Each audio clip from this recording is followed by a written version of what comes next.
Chez ma victime inconsciente, on fait l'évaluation primaire. On veut essayer de déceler s'il y a des problèmes, bien sûr. On fait nos lieux et là, on va revérifier l'état de conscience. Monsieur, est-ce que vous m'entendez?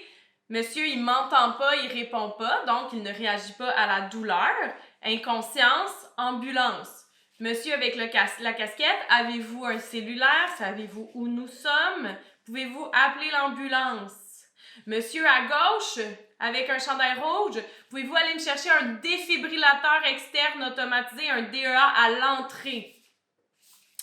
On s'assure que nos témoins ont bien compris ce qu'on leur demandait.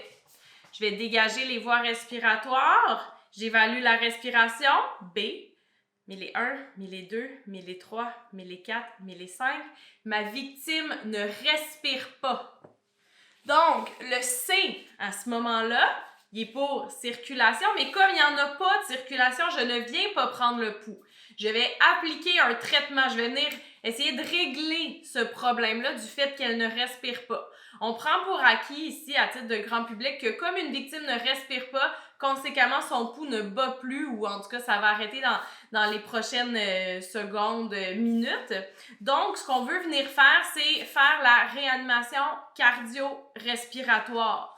Notre cœur, c'est une pompe mécanique électrique et on a vu aussi que quand j'inspire, l'oxygène réussit à aller se déplacer dans les cellules grâce à tout mon système respiratoire qui ensuite va permettre par les alvéoles d'aller dans mon système circulatoire et de circuler avec ma pompe mécanique électrique.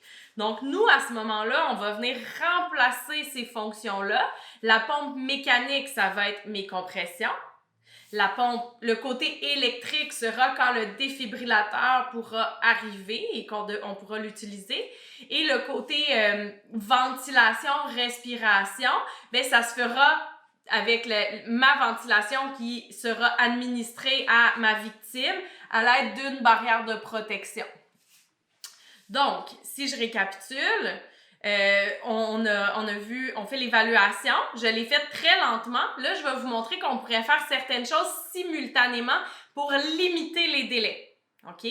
Donc, j'ai fait mon L au niveau des lieux. Il n'y a pas de danger apparent.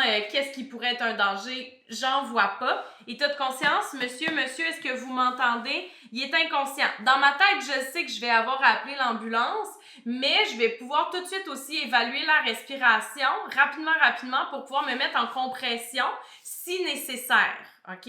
Donc, je le fais plus rapidement.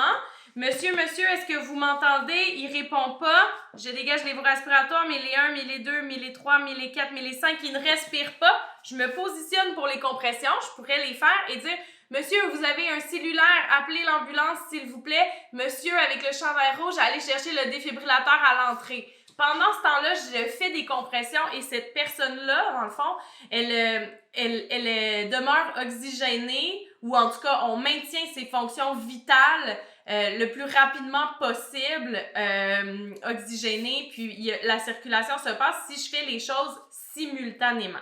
Donc, c'est sûr que là, je l'ai décortiqué, mais c'est pour vous montrer comment on peut le faire aussi très rapidement.